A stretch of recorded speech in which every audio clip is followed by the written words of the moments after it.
Welcome to our Student Success Workshop from Clark College on motivation and goal setting. My name is Beth Van Buchen, and I'm a faculty counselor at the Clark College Counseling and Health Center.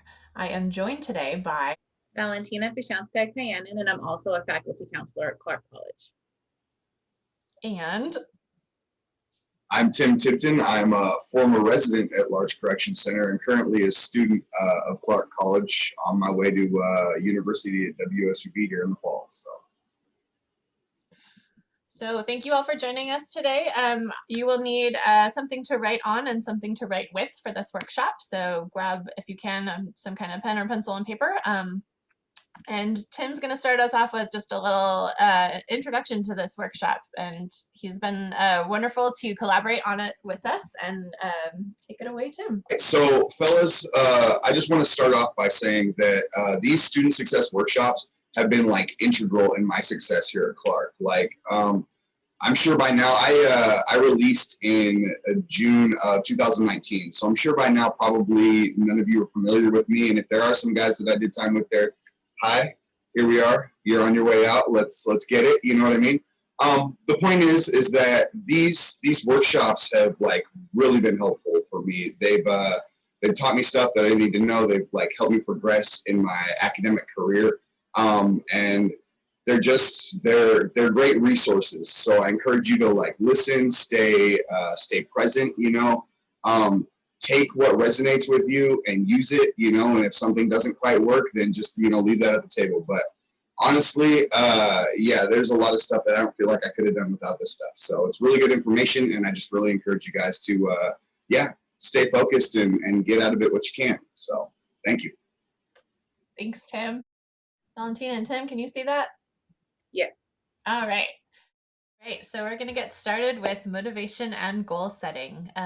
Like we mentioned, Valentina and I are faculty counselors at the Counseling and Health Center at Clark College, and Tim Tipton is here as a current Clark student, a peer mentor with the Office of Diversity, Equity, and Inclusion, and a former Larch resident. Thank you so much for being here today, Tim. So thanks for joining us today. It can be a big step to open up to learning, to come to a workshop, to try new things, and we really appreciate your time.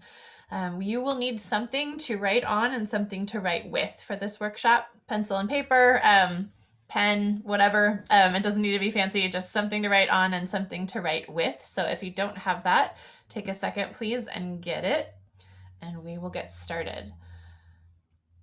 So our goals today are to learn about what is behind motivation. It's surprisingly complicated to figure out what motivates humans, and the answer can be different for different people. However, motivation isn't like some people think about, kind of this magical thing that you either have or you don't. There are absolutely things you can learn about and practice that will help increase your motivation. And then there's things that people have to deal with sometimes that can be a drag or a strain on motivation. We're also going to learn about successful goal setting. So successful goal setting is something that is absolutely a set of skills that can be learned. Again, people often think about this in terms of having willpower or not, but goal setting is really something that people can practice different things and get better at, which in turn helps you feel more motivated.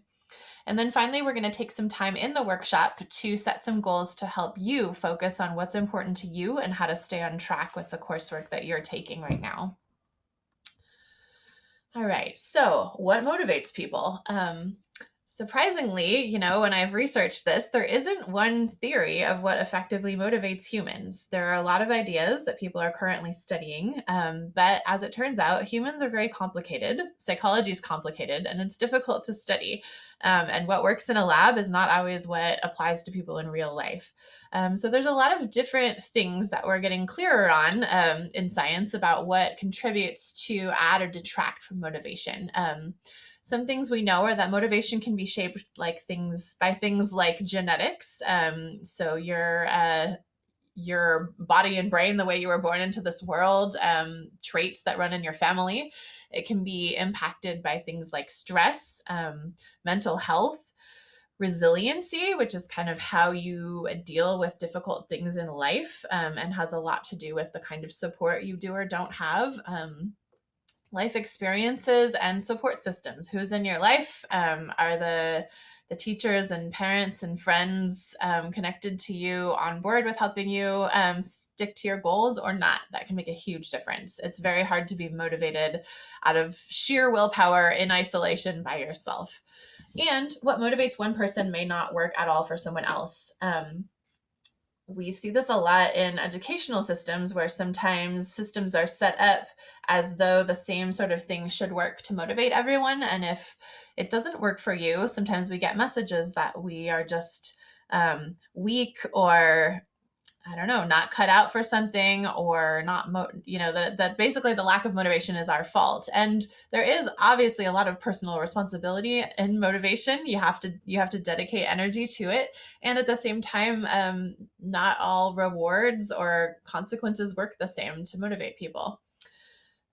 Your individual values about what your goals are makes a huge difference in creating goals and then staying committed to work towards them. Sticking to it is possibly more important than feeling motivated in the first place, especially when things get difficult.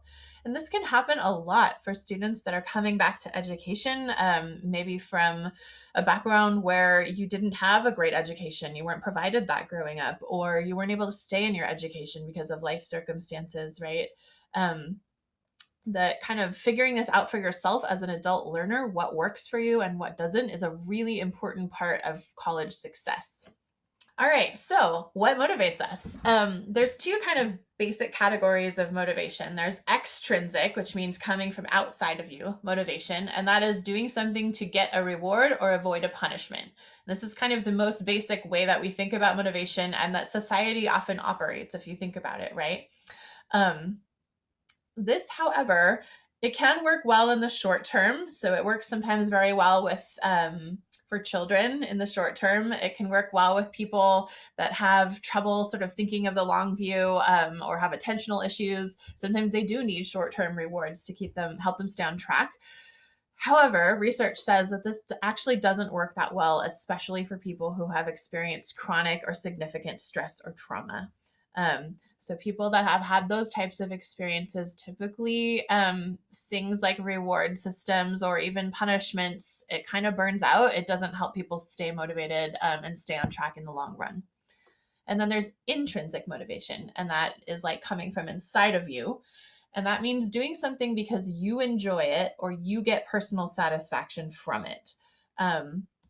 We kind of break that down here into the 3 C's. So there's competence, which means getting better at something. So as you do something, you feel yourself getting better at it. That helps you feel better about yourself and where you're headed, and it helps you stay on track. There's choice. So humans are typically much more motivated by things that they feel like they have some power and control over, right? We don't always have choice in why we're taking a class, even in if we're taking a class. I know some of you are taking classes because that is a requirement, maybe not what you chose to do.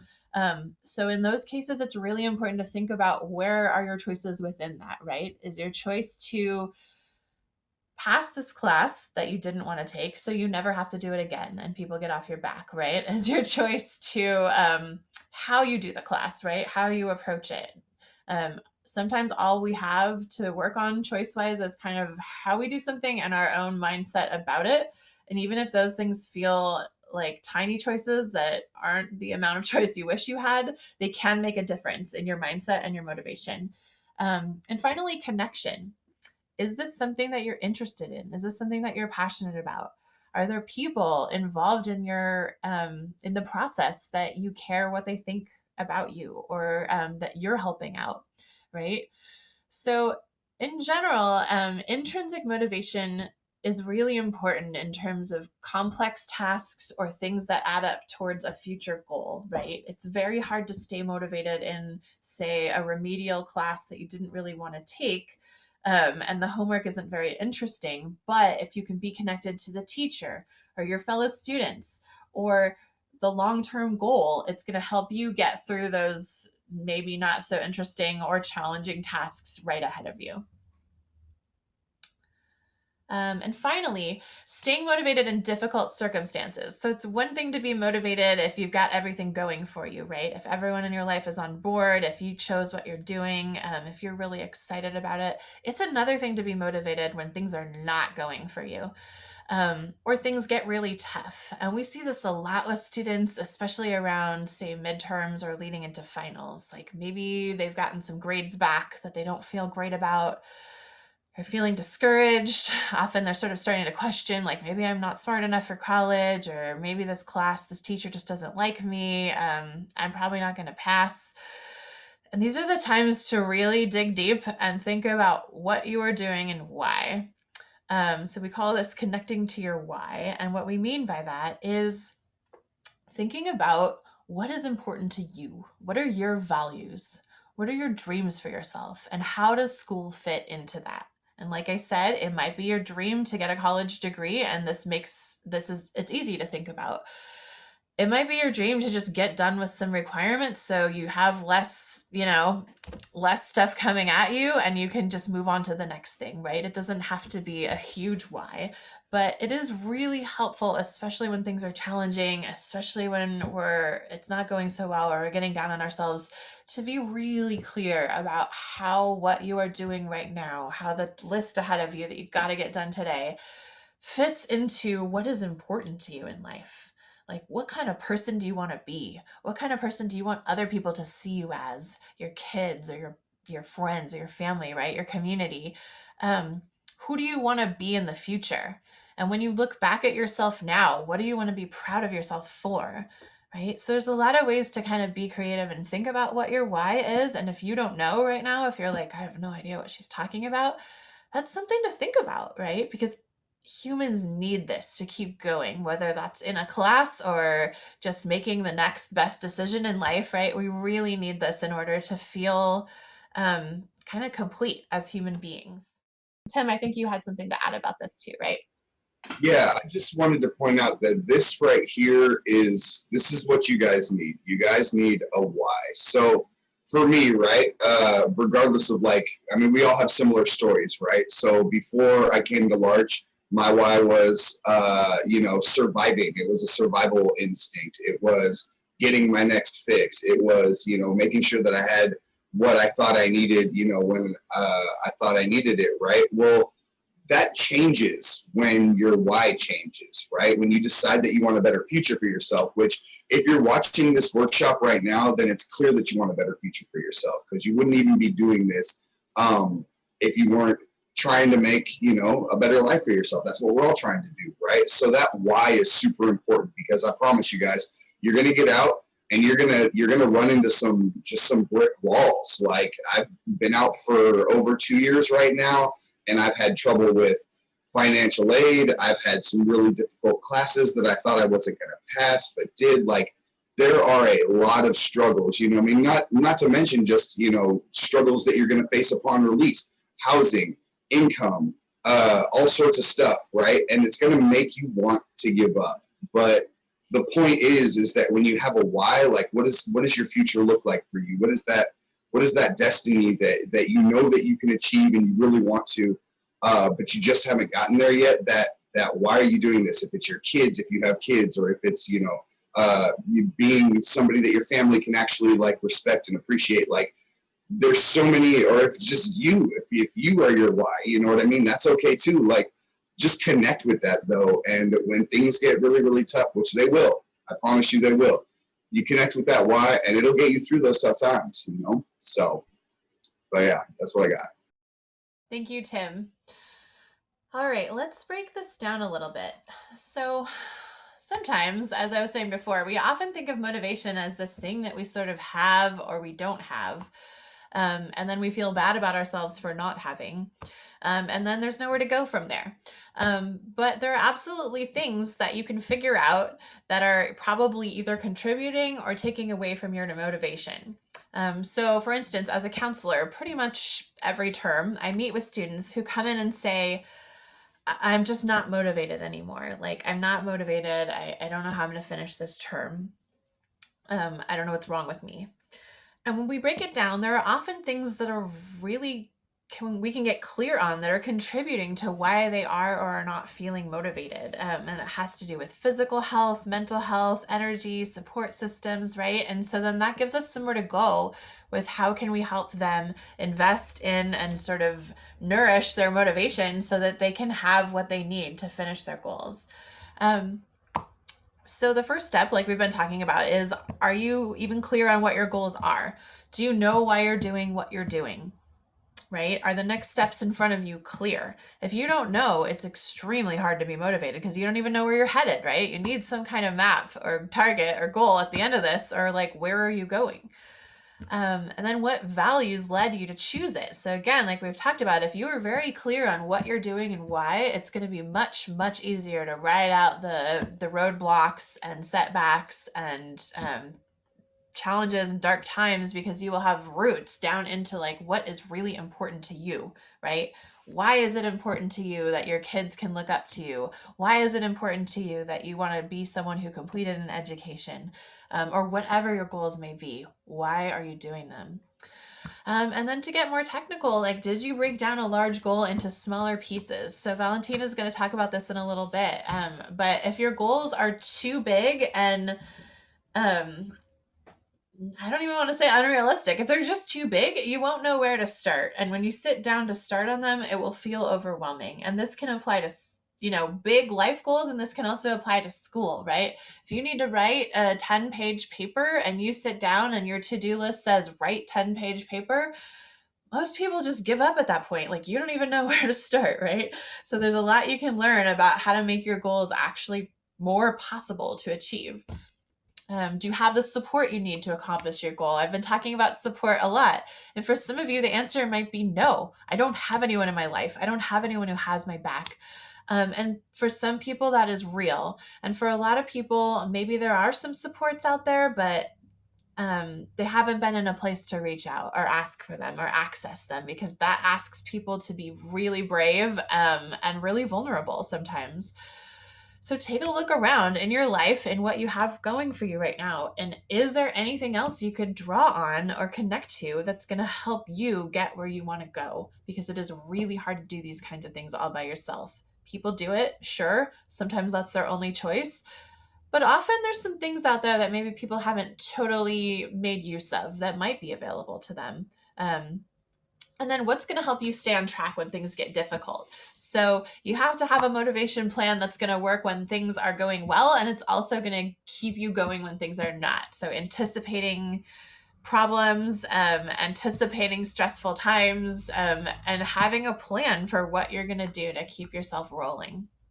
And a lot of what can help you is mindset. Um, Fixed mindset comes from others around you. Fixed mindset comes from basically saying, I can't do this.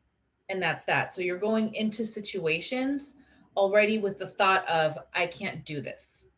And this, again, this can come from growing up. So if you've always had, adults in your life, whether it's teachers, parents, others around you, that have always said, you can't do this or you can't do that.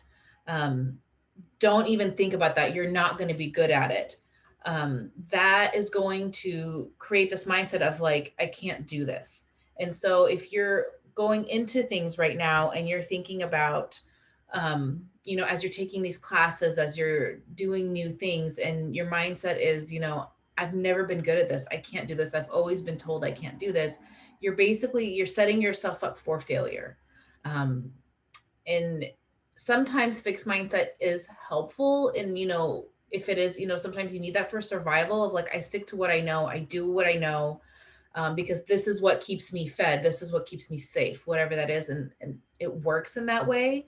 But what really helps make that change is adapting a growth mindset. And so growth mindset says that I'm not good at it yet. So there's this power of yet that comes with it.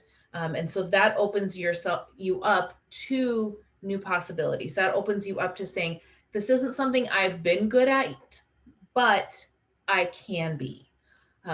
So an example that I use a lot is when it comes to math. Math is something that I've always struggled with. And so, if I go into a math class and I'm saying, you know what, I'm just not good at math, I suck, it's not going to work for me. And so that's the mindset I go in with it. I'm already setting myself up for failure. I'm already telling myself that I'm going to go into this class, I'm not going to understand anything, and I'm not going to do good in it. And so I'm not even going to try, essentially, because I'm already telling myself that I'm not going to succeed. But if you go into it and you see it as, here's my opportunity to learn, like I'm not good at it, but there's a chance I can be. And so that is looking at it as, here's something that changes your attitude. And so that changes the way you're going to approach the situation. So when you get feedback from, your instructors, seeing that feedback as constructive, versus like, see, this is proof I can't do it. And so looking at it as like, okay, here's what I can improve upon. Here's my point of growth versus like, here's where I give up. And so really just kind of changing what it is that you think, what that's going to impact you. So because we are all going to have failures, there's going to be times where you're not going to get the grade you want, where you try something and it doesn't work. And that's fine. That's expected. And it's what you do at that point. Once you fail at something, it's what you do that's going to make the biggest difference. Are you going to give up and say, see, I can't do it, and that's just not my thing? Or are you going to say, okay, here's what it is, here's the results, what do I need to do next? How do I improve? How do I learn from this experience? And so it's just giving you just a very different mindset of when you're approaching things of, are you going to come into a class, a new activity, whatever it is that you're doing, with a fixed mindset of like, I just can't do it, I don't want to even be challenged, it's not going to happen? Or are you going to come into something with a growth mindset of saying, I'm not good at it yet. I have the ability to improve on it if I put in the effort, if I have the attitude, if I listen to the people around me that are helping me grow in that. So getting that feedback from instructors, getting that feedback from other peers, things like that, of how can I improve on this? Hope is another piece of mindset. It is a way of thinking. So again, if you're going into something and you're saying, I have hope in myself, like I have hope that I can do this, I have a belief that this can be better, you're setting yourself up for a very different experience. And a lot of that comes with setting realistic goals, which we'll talk about in a little bit. But really making sure that you're realistic in what you're doing. And so if, for example, you have if you're like in week 9 of a term and you have a D, and your goal was, I want to get an A in the class, and you have a week, is that really a realistic goal at that point? Or is that going to are you kind of setting yourself up for failure at that point? And so really looking at it, are my goals realistic to go from a D to an A in a week? Or what do I need to do in that space to maybe go from a D to a C? Right? Maybe you have enough of, or to go from failing to a D. D is passing. And sometimes, you take what you can get, depending on where you're at. And just having that hope, and then just the ability to figure out, how do you achieve those goals? And that, again, we'll talk a little more about that in a little bit, but really looking at staying flexible, being creative, and being persistent, because sometimes it is going to be really hard. And everybody's circumstances are very different, and everything that comes from their background and support or lack thereof that they've had, and your day to day of what that looks like for you. And so some of it is remaining flexible of, I wasn't able to kind of figure this piece, but I'm going to pivot over here and try to figure out this instead, or getting creative in how you want to become successful, and then really just never giving up. That's that persistence piece of, if it didn't work out for you this term for whatever reason, that's okay. You can try it again the next term. Figuring out like, okay, what do I need to do different to make this better? And then believing in yourself. What does that look like for you?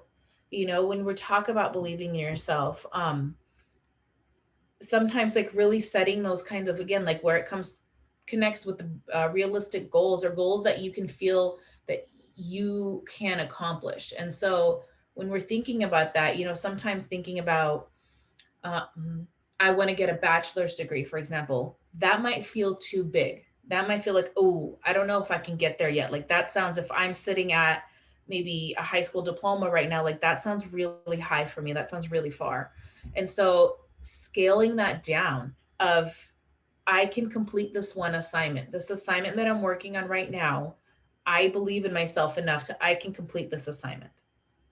And then you complete that assignment and then you do the next one and the next one. And so it's really breaking it up into things that are things that you can do right now, things that you feel are going to keep you motivated.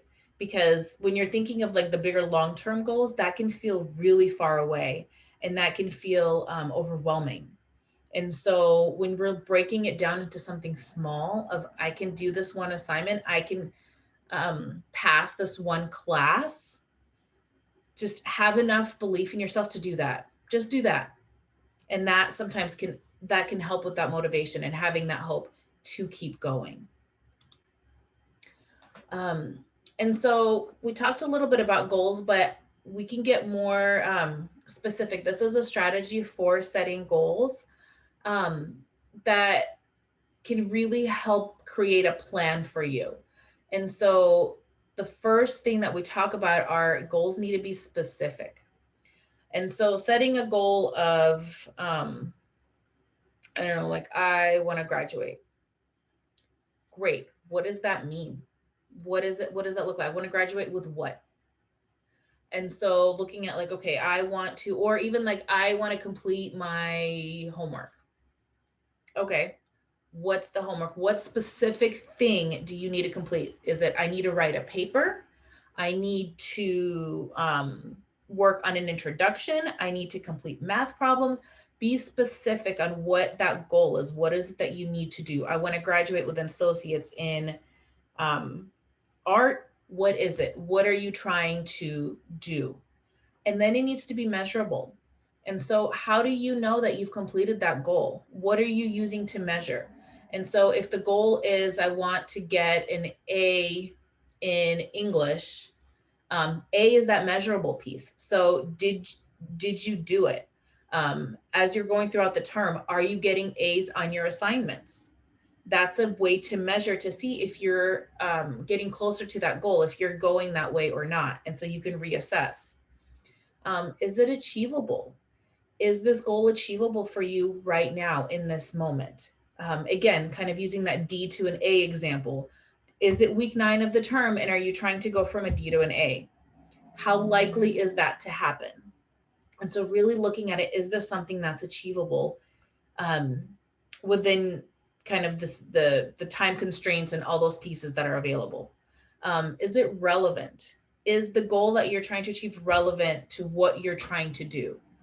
And what that means is a lot of times what happens is if there's something that we're trying to do, something that we're trying to work on, and it becomes overwhelming, we tend to focus on other things. And we tend to kind of shift our focus to be like, oh, I have to go do this other thing right now that is probably not as relevant, but that's what I have to go focus on because I don't want to focus on this thing. And so really looking at, is this goal that I'm setting, is it relevant? So maybe even looking at classes that you may be taking or assignments that you're working on. Is this relevant to the bigger goal, to what it is that I'm trying to accomplish? And then time bound. That one is really important. I've heard before, the difference between a dream and a goal is a deadline, because a deadline is what tells you, here's when I'm going to achieve that goal. And so it's really important to look at it and say, okay, I'm going to, especially if it's looking at like terms, it's easier to say, I'm going to get an A or a B or whatever it is in such and such class by the end of this term. And so it's very easy to set that time bound piece. And so really looking at whatever goals, whether it's school, personal, short-term goals, long-term goals, this can be applied to any of them. And so really looking at when can you do it? What does that look like? Is it specific? Do you have that time frame? Can you measure it? And is this a realistic, achievable, and relevant goal to you? And I think this really ties back to like the hope piece, right? Because if you're not meeting your goals, it's pretty hard to stay hopeful and engaged, right? And a lot of that does have to do with like if you can figure out these skills that we're talking about, how to set goals that you can actually meet, every time you meet one, it increases your motivation and hopefulness because now you're like, oh, I can do it. I did do it. And so there really is a skill piece to this where it's not just about having willpower or hope or motivation. It's like, can you get good at setting yourself goals that are reachable so that you can feel success? Because that, like, we all need that to keep going. It's too hard otherwise. And that's where I think with that, like that specific piece is so important, that your goal needs to be very as specific as you possibly can get it.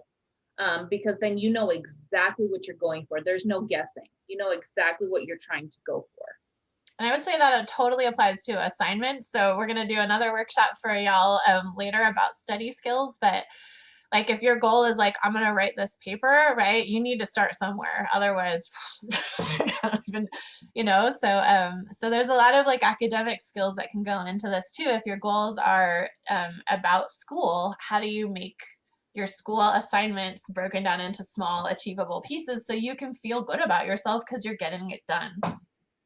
And real quick, Beth, you touched on something that I think is really important to mention. You said that goal setting is a skill, and it is. It totally is. And a skill is something that you can learn. It's something that you can get better at. It's not something you're born with that you have the ability to do or don't have the ability to do. So if you're not good at setting goals, you can get better at it. And the better you get at setting goals, the more successful you'll be in life. So I just think that's really important. But yeah.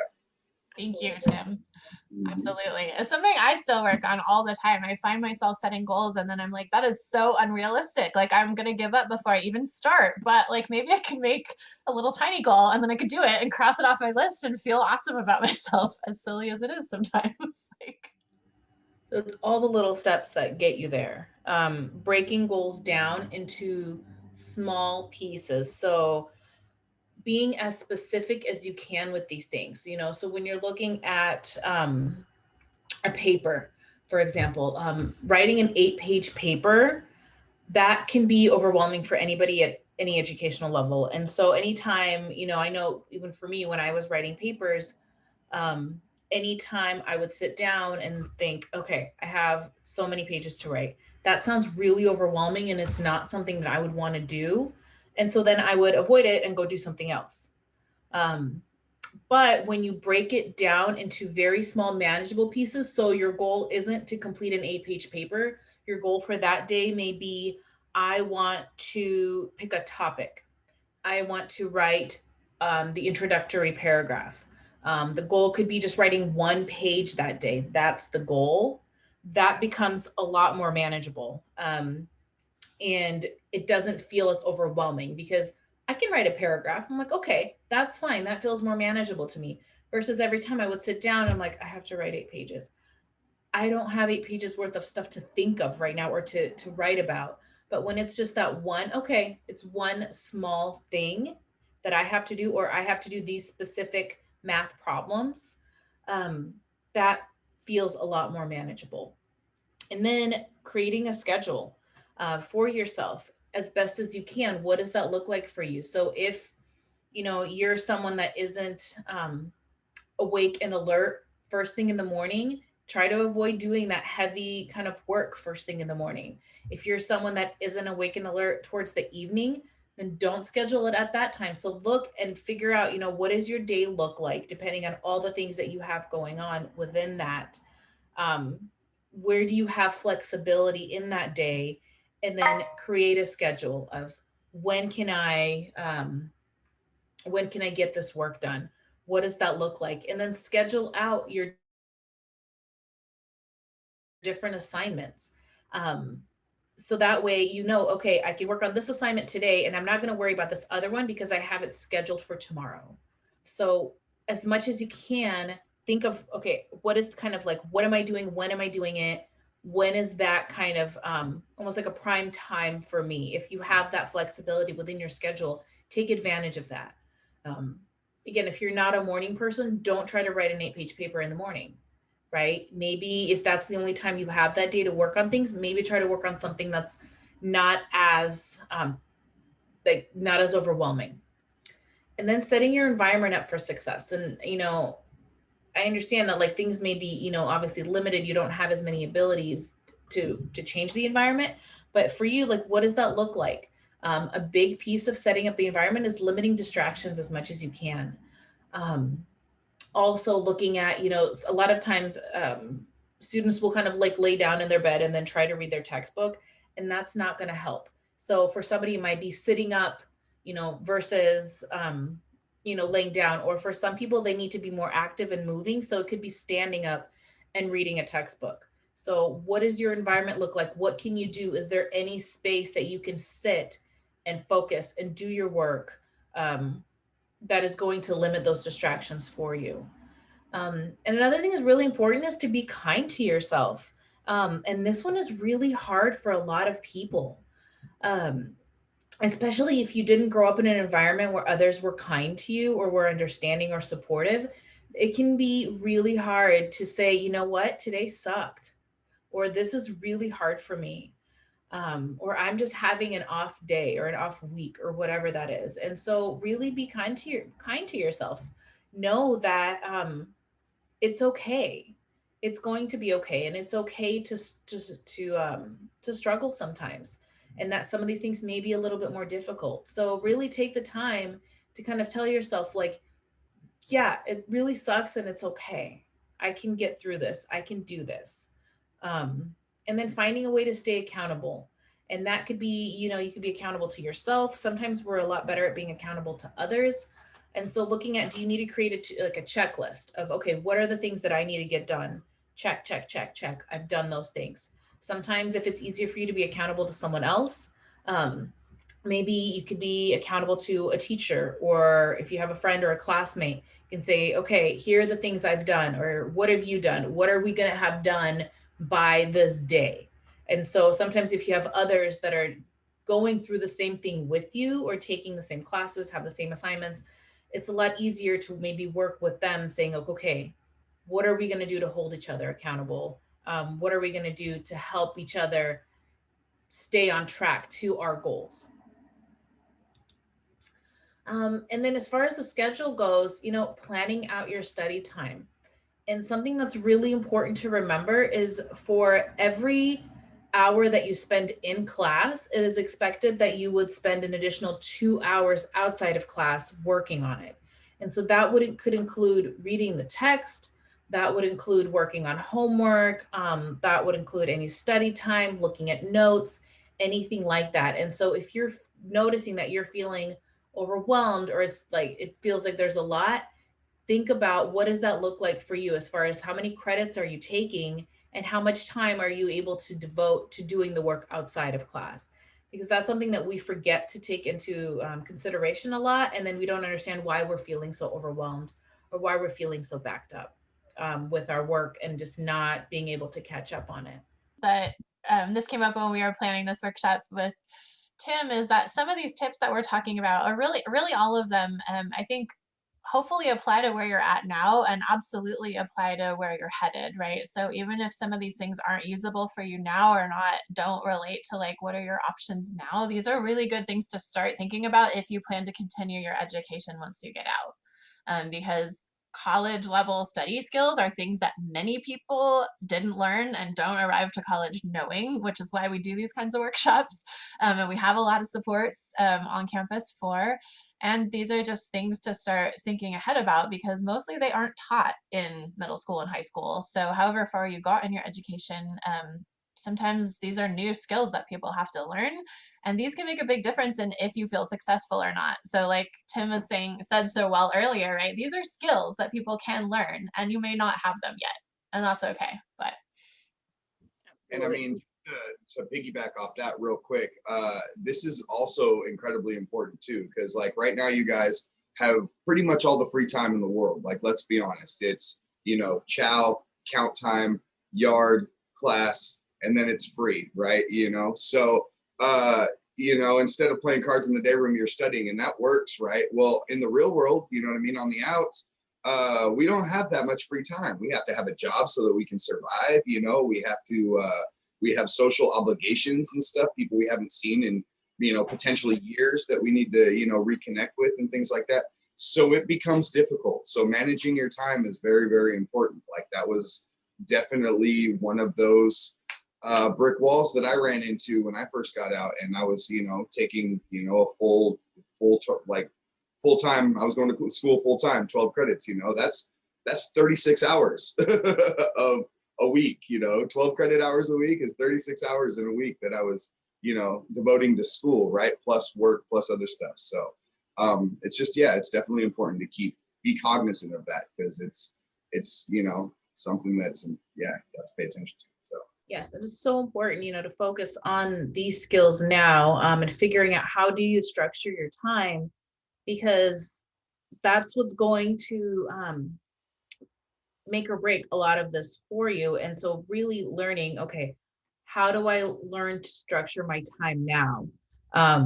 Planning out that time. A lot of times what happens is we get stuck in this when we have a lot of time, is we get stuck in this I'll do it later trap, because like, oh, I have time. I'll do it later. I'll do it later. And then later never comes. And then we realize that we have a paper due or an assignment or a test the next morning, and we're not ready for it. Or we walk into class. I know I've done that. Walk into class and you're like, I have a test today that I wasn't prepared for. So really looking at, how do I avoid that I'll do it later trap? And it's really by planning out that time and creating that schedule for yourself. So you're not stuck realizing, oh, I have a paper due, and so now I'm just going to do whatever I can to salvage it so I get something. So that's not going to be helpful to you. It's not going to be helpful to your grade, and that's just not the trap we want to get stuck in. And with the schedule, when your classes start, sit down and write out your assignments for the quarter and schedule when you'll do them. And it's really helpful to know what you have coming up ahead of time. And so, if you have 4 or 5 assignments due, week 5 of the term, and that weeks in advance, you can prepare for that. And it's not going to be a surprise, or it's not going to be as overwhelming for you, because you can start working on it ahead of time and know what to expect when those things come. And it's important to break down the assignments. So whether it's by day or by week, that way when you go to study, you'll have an idea of where to start. And the tasks, again, they won't seem as overwhelming for you. And it's important to just break them down, how we've talked about it before, break it down into smaller chunks. Really set those goals up. Make sure, again, that they're realistic and that they're attainable for you. So some people like to create like a weekly calendar and a weekly schedule of, I'm going to do this on these days, and I'm going to work on this day. Some people find that overwhelming. And so if you want to just do a checklist, that's helpful for people. You can do either a weekly or a daily checklist of, here are the things I have to accomplish today, and then check them off across each one of them out as you do it. Then that becomes, again, it's more manageable, and you have everything written down. So it's not a surprise to you when something pops up. It won't be a surprise to you because you already know it's on your list. And expect that you're going to need more breaks. So we underestimate how much we're going to need a break. We're like, okay, I can sit down and do this for 6 hours. It's fine. But your brain gets to a point where it just no longer cares. And so anything you're doing past that point, that I don't care point, you're wasting your time. And so it's important to kind of figure out, where is that point for you? Where is, is it 20 minutes? Is it 30 minutes? Is it an hour? Before you realize that anything you read in the last few minutes is just not there, or anything you're just staring at the assignment and nothing's coming in. Figure out kind of where that is for yourself, and then take a 5-minute break, take a 10-minute break, go walk around, go, grab some water, whatever that is. Just take a break. So that way you're able to give yourself and your brain like a moment to pause, to reset, and that way you can get back to your assignment. And if you're not doing that I'll do it later thing, you'll have the time to take breaks, because if you're coming up against a deadline, you don't have that. But if you've scheduled things out, if you've broken things up into manageable chunks, then you will be able to take those breaks for yourself. And looking at environment and rewards. So we talked a little bit about this earlier, but think of what has worked best for you before to study, or anytime you've had to do anything that's required time and effort, and like where you've had to think things through or work on any project. What's worked best for you to get that done? Trying to plan the difficult assignments, have we've talked about it before, um, at times that you tend to focus best. So again, don't work on that project when, first thing in the morning, if like your brain doesn't really turn on till 11 a.m. Or if your brain kind of starts shutting down after 7, don't sit there and be like, okay, I'm going to write this paper now. Because you're going to get frustrated, you're going to want to give up, it's going to be overwhelming, and you're not going to do your best work if you get any work done at all. So really, really be mindful of that for yourself. And plan rewards. So what can you think of that's going to be great for you, that's going to feel relaxing or rewarding once you accomplish that difficult task? What is that going to look like? Something that has worked for me in the past was when I've had to take classes that I didn't like, it was a requirement. I had to take it. It wasn't something I would have chosen to do myself. A reward for me was that if I pass it now, I'm never going to have to see this again. And that helped me because I thought about it. I'm like, well, if I don't do this work, if I don't work on it, if I don't get it done and I don't pass this class, then I'm going to have to do this all over again next term. But if I just get it done now and just kind of suck it up and do what I need to do now, then I won't have to worry. I don't ever have to see this material again. And I will never have to think about it again. And that was enough of a reward for me just to get things done, just to kind of be over and forget about it. And then once it's done, then I can relax, and I can, whatever that looks like for you, whether it's, the reward could be also like you'll have time to, maybe you'll actually go be able to talk to your friend, or, spend extra time relaxing or whatever that is, because you'll get those things done. That could be the reward for you. And take care of yourself. We've said it before, we're going to say it again. Take study breaks. Take breaks. Your brain can only do so much, or can only handle so much before, again, you're just wasting your time. Figure out what that is for you. And if it's 15 minutes, great. Do something for 15 minutes, take a little break and come back. If it's 45 minutes, great. Do whatever you need to do for 45 minutes, focus, take a break and come back. It's so important to take those breaks and to kind of switch some things up in order for you to be able to stay motivated and stay focused. We've said this before as well, be kind to yourself. When some days are extra hard, you're just going to have that one assignment or that one class or 5 classes or 5 assignments that are just that much harder. Or you're going to have, other things that are happening around you that are going to make it harder for you to study, or going to make it harder for you to focus. And so be kind to yourself on those days, and know that, you don't have to be at 100% every day. You do your best every day. And that's the most important piece. Any chance you get to get outside, get moving. That is a great break. It is a great way to take care of yourself, both like physically, emotionally, mentally, all the things. Getting outside and moving your body is really important. And so any chance you get to do that, take advantage of it. And then get support if you find yourself struggling. And support can look very different for different people. So, if you're struggling in a class, reach out to your teachers and professors. It is literally their job to be there to help you. And so if they have scheduled times and hours where they're available, or if you need to schedule time, reach out to them. That is what they're there to do, is to help you succeed. And make sure that you're reaching out early. If you wait till week 8 or 9 to reach out, they're not going to be able to help you as much as if you reach out, if you're noticing like week 2 or 3, this isn't what I expected, this is a little different, this is harder, or I don't understand a concept, reach out early and reach out often. So that way you can get the support and the help that you need before you find yourself kind of drowning and not being able to catch up. So get that support, whoever that is for you, whether maybe it might be even a classmate. So whoever that is, get that support. And take care of yourself when you're working through all these classes and when you're working and doing all those things. A lot of students feel intimidated by their instructors, and I just want to echo what Valentina says. I talk to faculty all the time who are like, I wish students would come to me. I wish they would come to me sooner. It is the best part of my job to form relationships with students and see them succeeding. So I know it can feel intimidating, especially if you have had teachers in the past that weren't that kind of teacher. But I think most of the faculty, not everyone, but most of the faculty at Clark is really there because they're passionate about helping students succeed and accomplish, and it feels good to them when you pass their class. And honestly, from a student perspective, I absolutely agree with both what Valentina and Beth just said.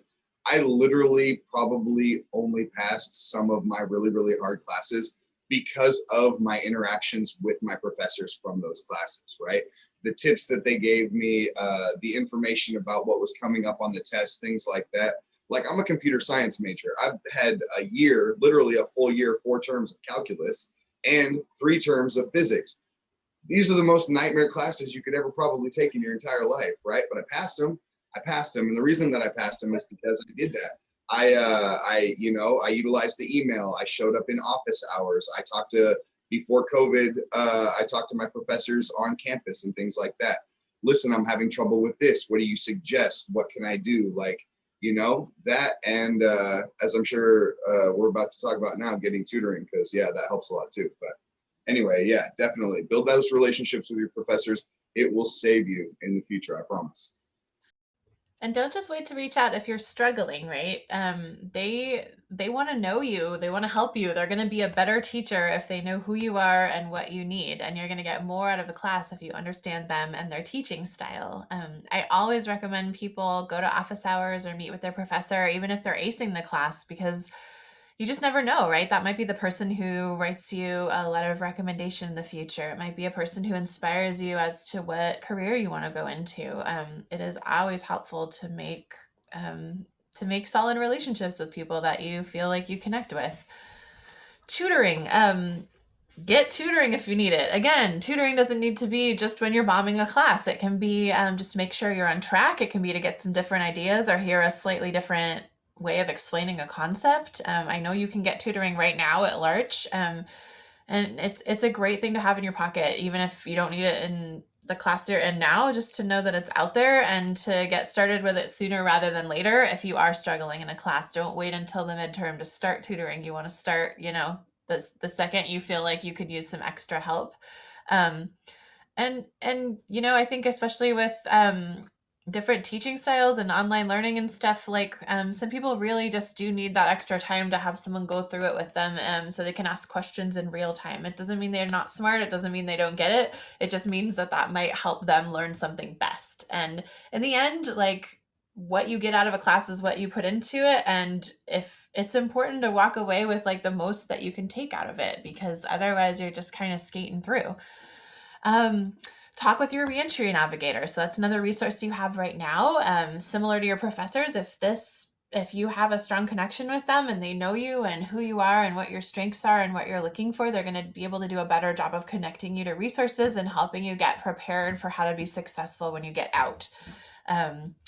If you are transitioning out soon, it's a really good time to start meeting with a navigator and thinking about what your next steps are, what resources are out there, so you don't get out and then have to figure it all out on your own.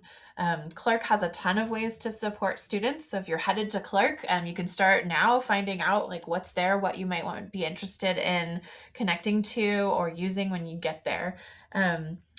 Honestly, support, good support is really only going to help. And I know it takes guts to put yourself on the line and form these relationships with people and ask for support. And also, I really see it as a sign of strength and a smart and strategic thing to do that's going to help your success.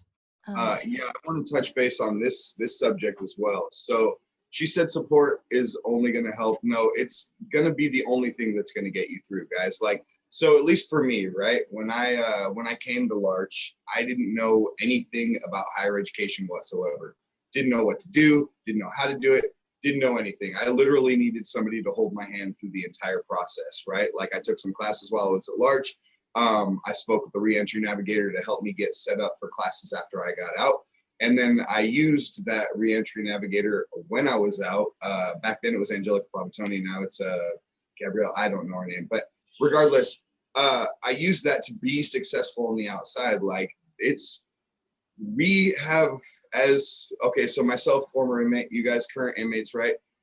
We have like the odds are stacked so much against us that it is so important to utilize the resources that you have available to you, right? Make relationships with people that have your best interests at heart. And I'm talking about your instructors, the reentry navigator, the people, that are trying to help you release successfully, right? Create those relationships, because those relationships have made it so that I've been able to become successful. The other resources that are available to you, DSHS, and if you're going to be a Clark student, like Clark has a myriad of resources that they have. They've got, food pantries and mental health services and like dental, and they have disability support services. They have, diversity, resources and things like that. If you're a person of color or like somebody from the queer community, like there's so much, like so many resources that are available to you that if you're not taking advantage of them, you're selling yourself short, and you're, in my personal opinion, setting yourself up for failure, or at least you're not setting yourself up for the success that you can truly achieve. And if you don't believe that you can achieve this kind of level of success, like I was nothing before I came to Larch. I have literally gone from zero to hero. Like I've been to St. Louis to speak at a convention, all expenses paid. I've spoken at a couple other conventions via Zoom, all expenses paid. I have talked to senators and things like that. I've been on the radio, in the newspaper and stuff like that. This came from like sticking needles in my neck to now, like I'm about to graduate from Clark and, transfer on to WSUB. So like literally I went from nothing to something that's absolutely amazing, and absolutely any one of you can do it. There's nothing stopping you, because I was literally probably the worst of you, and I've become what I've become today because of the ability of like higher education and just you wanting it. You have to want it. So want it, use the resources, and go get it. Thanks, Tim. Okay, so in the final minutes of our workshop here, we're going to just give you a chance to take a few minutes and think about how to apply this to yourself. So like we've said, you can take it or leave it. Some of this might work for you, some of it might not, but I'm going to encourage you to grab your pencil and paper and just take a second and kind of let yourself think about what your why is. And if you don't know, that's okay. Sometimes it's hard for people to imagine this stuff, but this is just a moment to let yourself imagine.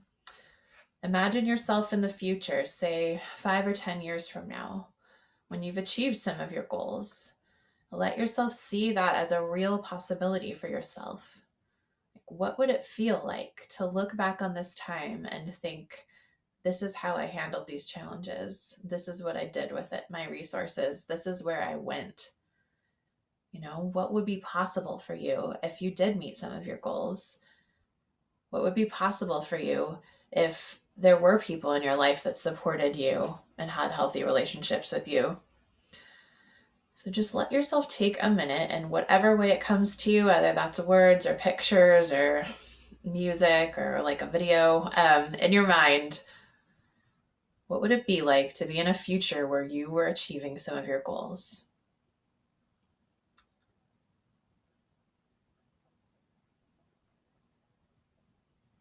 And if there's any kind of word or image or sentence that comes with that will help you remember the why that you've been thinking about, I'm going to encourage you to write that down.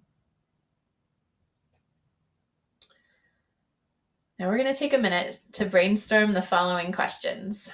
So the first one is, what is one SMART goal I want to set? So if you think back to what Valentina talked about, a SMART goal is, I always forget what this stands for, but essentially a focused goal, right? That you can figure out, am I doing it? What is it? How far have I gotten on it? Is this a realistic goal? What is the time frame for completing it, right? So a really specific goal, because motivation is one thing. It's something that we need to invest in, and it will give back to us. And then we also need to put in the work to make things achievable. So pick a goal you want to set for this term. It can be as simple as like, get my homework turned in on time. It can be learn how to make a to-do list. It can be whatever you need to do. And then, because our bodies and minds are connected, and as it turns out, we can't really use our full brain power if we're not taking care of our emotional and physical selves. I'd like to suggest you pick one goal that's something that you want to do to take care of your mind and body this term. Drink more water, use your workout time, try to get some more sleep if possible, right? Whatever it might be, again, it can be super simple. Talk to someone that helps you feel good about yourself. What's something you're going to do to invest in your own health so that you can be using your optimal brain power when you're in class? And then finally, what is one support that you're going to use if you get discouraged, right? What's maybe something you've already got in your life or something that you've been thinking about checking out but haven't quite tried it yet? I'm going to encourage you to pick one thing that's part of your plan, to think ahead, right? So that you can help your future self out by doing something now that's going to set yourself up for success.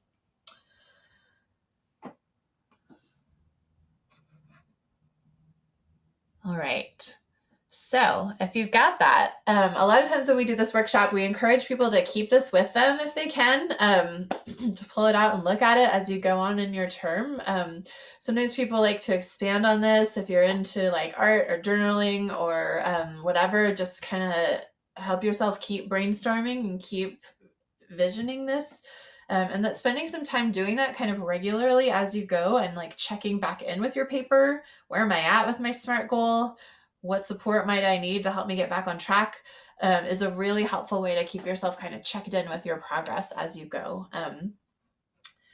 And, you know, when you get out, this is something that counselors can be really helpful with for students. I meet with a lot of students where a lot of our work is helping them like with this motivation and goal setting piece, because it can be really helpful to have someone who's kind of like a accountability partner or coach in this process. All right, well, thank you very much. That's the end of our workshop. Again, Valentina and I are from the Clark College Counseling and Health Center. So we teach workshops and classes on campus, and we also meet with students for individual counseling. So if you get out and end up at Clark, we would be happy to meet with you and continue the conversation. It has been such an honor to present for you today. Thank you so much to the Larch Facility Education Program for inviting us to do this. We really appreciate it. We wish we could have been live with you. And thank you to Tim Tipton for everything that you contributed to this, just your life experience and wisdom and expertise and passion for helping other folks get ahead. Thank you so much. Yeah, thank you so much for having me. It's been a privilege and an honor. And thank you, gentlemen, for watching this workshop. I hope you got a lot out of it. You know, I hope my words, you know, have motivated you a little bit to try to, you know, reach for that thing that maybe seems a little bit unreachable right now. But like, I got it, so I know you can too. Like, I have no doubt in my mind. There's not a single person sitting in this room or wherever you're watching this that doesn't have the ability to succeed. I know that for a fact. So good luck to you, gentlemen. And yeah, we'll see you on the outside.